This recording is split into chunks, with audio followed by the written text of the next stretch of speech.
Hi Aries! Kamusta? Welcome back to Pinay Angel Tarot. This is your November kapalaran para sa mga Aries. General love reading, kaya maaaring mag-resonate o hindi. Pero pag nag-resonate, comment nyo para alam ko. Kamusta kayo guys? Comment present para alam kong nanonood kayo. Tingnan natin ang energies connected sa'yo sa love life mo. Okay, kuha muna tayo ng Oracle card from Romance and Oracle. You have, wow, wedding! Taking your relationship to the next level, one step at a time. Parang nakikita nyo na talaga na lume-level up na yung connection. Mauwi na sa kasalan. Oh my gosh, proposal, an offer or proposal in the near future that comes as a surprise. Oh my gosh. Butterfly! You will meet a new love interest at a party or a night out. Oh my gosh! Ang ganda ng cards mo, Aries. May kasalan, may transformation, proposal. Alam mo, grabe yung pagmamahalan dito. I-push mo na yan. Actually, person mo to eh. Gusto ka na niyang makasama ng pang long term na. Mangyayari itong proposal na to at magbabago ang lahat. Magiging masaya ka. So from the tarot, overall energy is 7 of Pentacles. Nag-i-invest talaga tong taong to, inaalagaan yung connection nyo. At somehow merong ugali tong person na to na gusto niya makasigurado na yung connection nyo ay talagang worth it sa mga effort niya. Medyo selfish siya. Pero, pasensyoso naman. Mahal ka naman. Okay. So, yung person mo dito, 4 of Swords, the Chariot, Temperance, 10 of Wands, and the 7 of Swords. Nag-heal siya ngayon. Siguro, mafe-feel mo na hindi nakikipag-usap yung person mo. Pero, sa loob nito, merong Chariot, binabalanse niya yung mga emosyon niya. May good attitude, may bad attitude. Yan yung nakikita ko sa kanya. Temperance is about patience. Gusto niya mag-workout kayo, kaya nag-a-adjust siya sa'yo.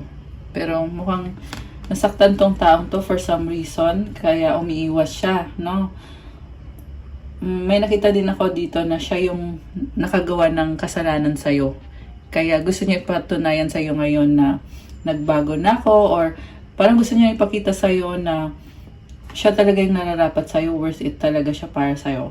At magkakaroon pa kayo ng chance sa future na magsama kayo or magpakasal kayo or magkatuluyan kayo. Burden siya ngayon. May mga responsibilidad, posible sa family, finances. Ito siya Nagmamadali na siya ayusin yung buhay niya.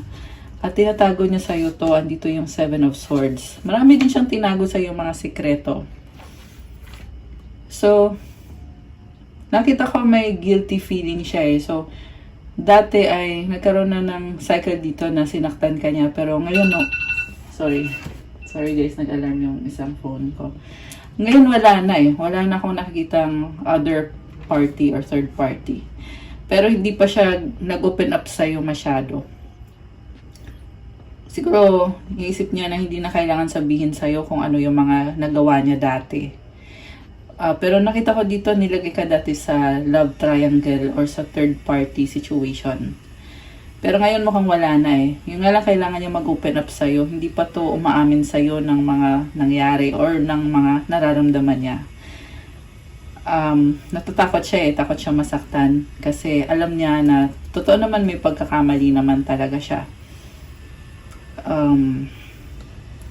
At the same time, nakikita ko, the reason kung bakit siya natatakot ay dahil totohanan tong pag-ibig na to Kaya, takot siya na malaman mo yung totoong siya, yung totoong nararamdaman niya sa'yo. Maghihintay lang to ng tamang panahon. Okay. May mga kailangan din siyang ayusin sa sarili niya. Isa pa yung kinakatakot niya kasi Naisip niya kung mapapanindigan ba niya yung mga ipapangako niya sa'yo, mapapatunayan ba niya na siya yung karapat-dapat para sa'yo. Medyo nagda-doubt siya sa sarili niya. Pero yung focus niya ngayon nasa sayo talaga. Nasa sayo talaga. Ikaw naman, energy mo dito, 10 of Cups, Queen of Pentacles, the Tower, Ace of Cups, 9 of Pentacles. Masaya ka na sa buhay mo. Meron nakita kong family dito. You are very practical, Queen of Pentacles energy. Baka meron ka ng family dito na pinaprioritize mo at sarili mo din yung focus mo. May mga achievement ka sa buhay pero may nangyayaring transformation. Andito yung Tower na na-realize mo ngayon na gusto mo siyang maging parte ng buhay mo. Pero at the same time, may pagbabago sa'yo eh. Parang pabago-bago ka, no? Gusto mo siya, tapos ngayon, may mga nakikita kang red flag sa kanya, kaya nagbabago yung isip mo. Ngayon, nasa dulo ay gusto mo naman na mag-isa lang muna. So, may mga challenges na pinagdadaanan mo. Takot ka din mag-commit. Takot kang lumabas sa comfort zone mo. Gusto mo na kung ano yung nakasanayan mo, yan lang, dyan ka lang. Ayaw mong baguhin yung sitwasyon. Pero, kumakatok yung opportunity eh. So, ewan ko bakit, parang umatras ka. Mas gusto mo mag-focus sa kaperahan mo. Okay. Tingnan natin na. Clarify pa natin yan, guys. Ang kadil mo ay air signs, Gemini, Libra, Aquarius, Cancer, Sagittarius, Fire sign, Aries, Leo, Sagittarius. Although this can be any sign. King of Wands. So much attraction. Kaso lang walang alam mo yung gusto nyo isa't isa, pero ayaw mag-risk. 4 of Pentacles. Gusto nyo kung saan kayo safe. Diyan lang kayo. Parang ganun. So kaya parang hindi umuusad dahil dyan. Okay, may mga bagay na hindi nyo pa napag-uusapan, lalo na yung connected sa other persons na na-involve yung person mo or ikaw yung na-involve. May mga adjustment na nangyari. Kaya, ngayon, ang gulo-gulo na. Parang hindi nyo na alam kung ano na ba tayong dalawa. Ano na ba to? 3 of Cups. May mga ibang tao din dito na merong naloko eh. May nakita ko dito na naloko ng ibang tao. So, nagkaroon ng third party. Either ikaw yung nagkaroon ng third party or siya nagkaroon ng third party na hindi nag-work out kasi niloko lang din ng other party. Hindi din sineryoso. So, I feel like ikaw to na frustrated ka na ngayon eh kasi parang ang dami mo nang tinry sa aspeto ng pag-ibig pero hanggang ngayon wala ka pa ring yung parang feeling mo dito ilang beses ka na nag-try pero hindi pa rin successful yung sa love life na aspect. So wag kang sumuko. Okay? Tingnan natin anong susunod. Tingnan natin anong paparating kay Aries. Kasi nakita ko na gusto ka nitong taong to. Natatakot lang siya. Gusto nga niya mag-propose sa'yo eh. Pero tingnan natin anong paparating for you. 8 of Cups, sumusuko ka na. Ayaw mo na. Kasi, nag-invest ka dito, hindi naman nag-workout. Knight of Pentacles, marami ka namang responsibilidad. At gusto mo na dun ka na lang, focus ka na lang. Kasi may mga pinapakain ka, may sinusustentohan ka. Magician, you are a creator, manifestor, workaholic ka din, the Devil, and the Queen of Cups. Alam mo, may nakita ko sa'yo dito na trauma. So, kailangan mo harapin tong trauma na to kung gusto mo magkaroon ng relationship. Kasi dahil sa trauma, kaya ayaw mong mag-risk. Tanggalin mo yung trauma mo. At itanong mo sa puso mo kung mahal mo ba tong taong to. Ayan, Aries, yan yung advice para sa'yo. Dahil sa trauma mo, nagiging maingat ka masyado. to the point na ayaw mo yung sinusurprise ka, ayaw mo yung binibigla ka, kasi gusto mo, alam mo lahat. Gusto mo, control mo. Ngayon, pag parang nararamdaman mo na hindi mo control, maatras ka kasi ayaw mong umasa. Pero sa totoo lang, nakikita kong mahal mo siya eh. Kasi Queen of Cups, malalim ang emosyon mo dito. Pangarap mo ang taong ito. Ito lang talaga, tinakpan ko na eh, kasi ayoko makita yung energy kasi na yun is, yan yung nag-hold back sa'yo. Okay? Sa bottom of the deck, we have Page of Wands. Malungkot ka dito. Parang dahil nga dun sa trauma, ikaw ay umiiwas, nagbabago ka ng landas. 3 of Wands. Naghahanap ka ng ibang option dito. Kasi you want to share your life with someone na kahit iba, kahit wag na siya. Kasi na-trigger niya yung trauma mo eh. Naloko ka kasi niya eh. So, ikaw naghahanap ka ngayon dito. Knight of Wands, Page of Cups. Merong nagpaparamdam sa'yo dito. Baka mas bata, energy ng younger. Posible na sa malayo. Okay, Emperor. Alam mo, siya din to eh. Nakita ko dito, someone na masculine energy. Malaki yung pangarap niya. May desisyon. Pero may mga struggle din siya sa buhay niya at hindi siya makaalis. Or na-overanalyze yung isang sitwasyon na pakiramdam niya wala siyang magagawa. May fear. Okay. Nagkaroon ng third party or alam mo, trust issue to eh. Pakiramdam okay. Pakiramdam niya may iba ka. Pero nakita ko ikaw ganun din. Pakiramdam mo may iba siya. Kaya galit kayo sa isa't isa. Okay? Or posible yung iba sa inyo, yung isa lang yung may duda. Okay? Pero kasi sa nakita ko, duda siya na may iba ka, duda ka rin na may iba siya, tinitiis mo na lang, strength. Alam mo yung ma-advise ko sa inyo, subukan yung kausapin or gawan nyo ng paraan para makausap nyo yung taong yan, para maunawaan nyo yung isa't isa. Kasi nakita ko, ang hirap nitong kausapin eh, kasi takot siya maging vulnerable, takot siya mag-open up. Pero yan kasi yung kailangan mangyari dito. Kasi pareho kayong takot na lokohin. Ang hindi nyo alam, kayo lang din namang dalawa ang nagmamahalan. Aries. Justice. Truth. You want to know the truth. Nagiging emotional ka kasi gusto mong malaman ano ba talaga. Pakiramdam mo talo ka eh. May misunderstanding kayo. May lumabas na communication. Hindi to agad mangyayari pero papunta na. Parating na. Regalo to ni Universe para sa'yo, Aries.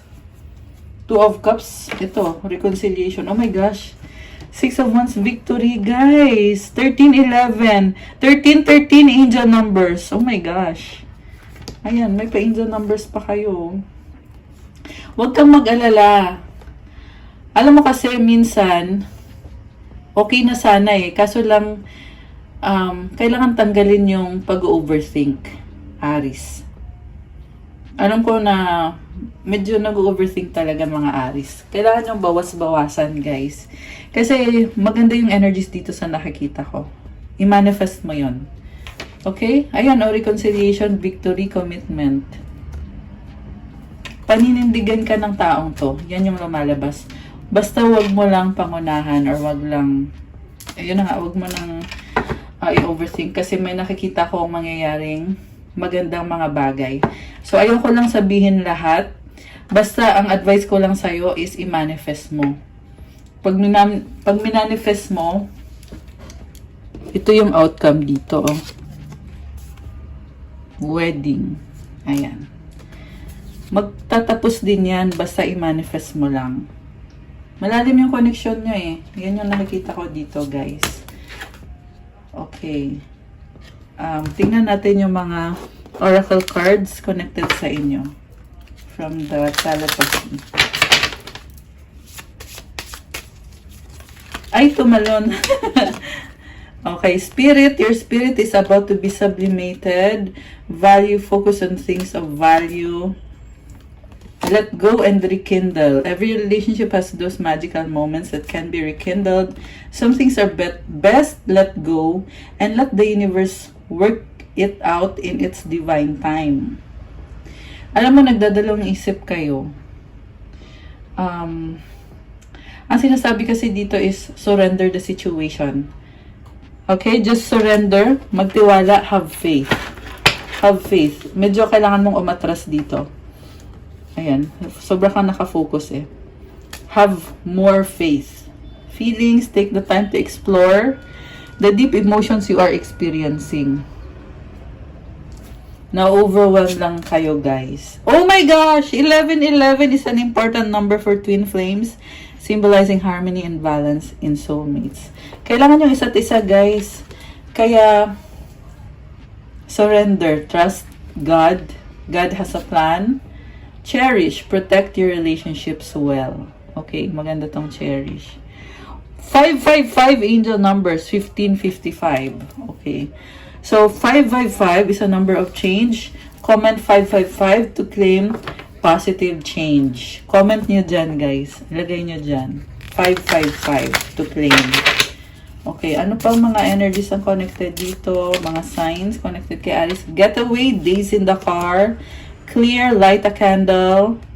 Alam mo, maganda tong candle. You can cleanse by using a candle. Samahan mo ng dasal, ng meditation. Pag nagka-cleanse ka, gumaganda yung aura mo, lumalakas yung manifestation power mo. Separation, delete an app you rarely use. Oh, merong nag-blockan dito. So, it's okay. Time out muna. Ayan, kung nag-blockan kayo. No. New attempt. Ayan, so may block and block to eh. Paparamdam ulit. Post a short video of positive energy. Uy, maganda to oh.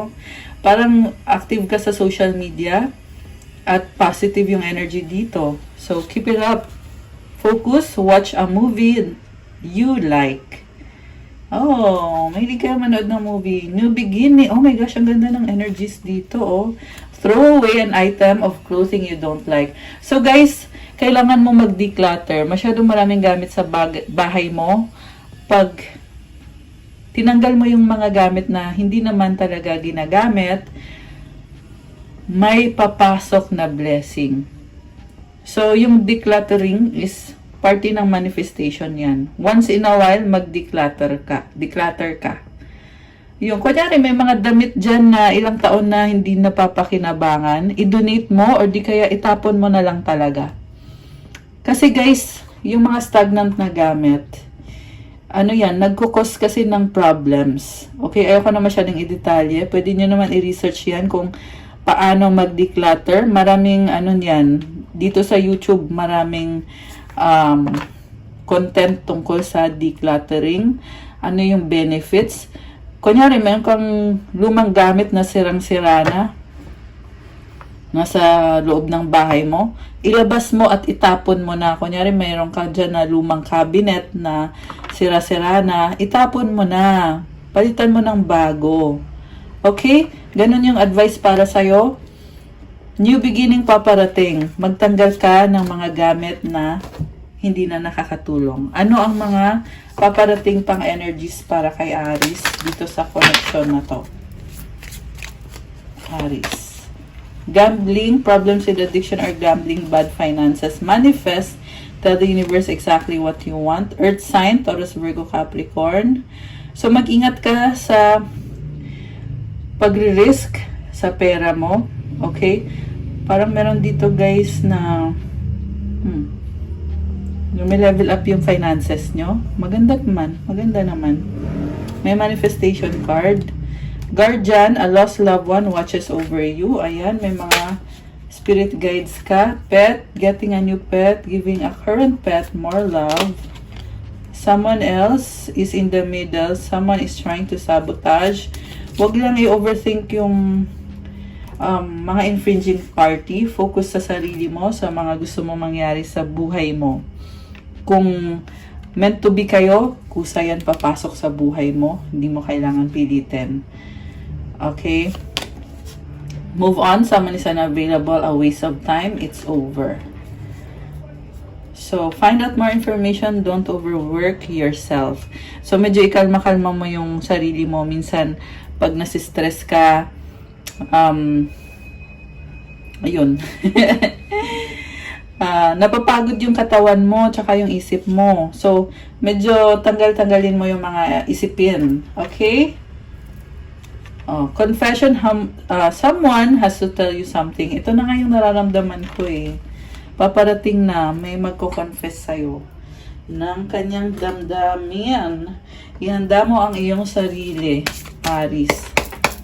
Advice. Anong advice para sa mga Aries?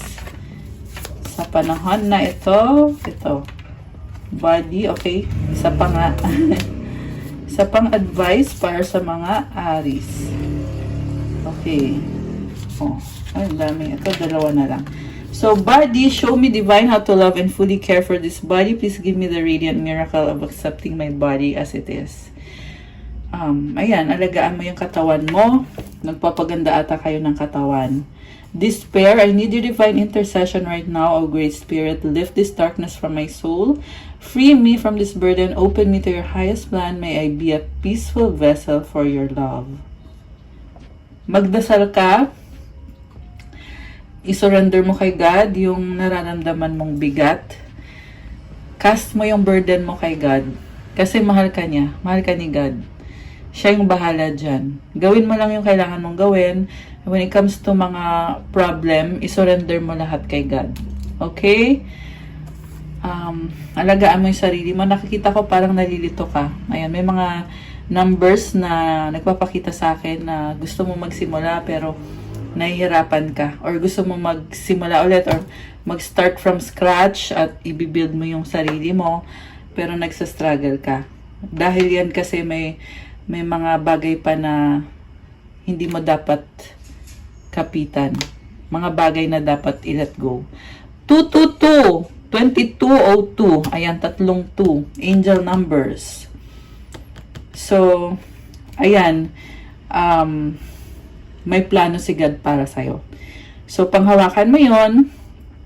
Siyempre, like I said, yung burden mo, i-release mo kay God at panghawakan mo yung plano niya para sa'yo. Kasi magkakaroon ka ng peace at magkakaroon ng pagmamahal sa energy mo. 2233 angel numbers. Oh my gosh.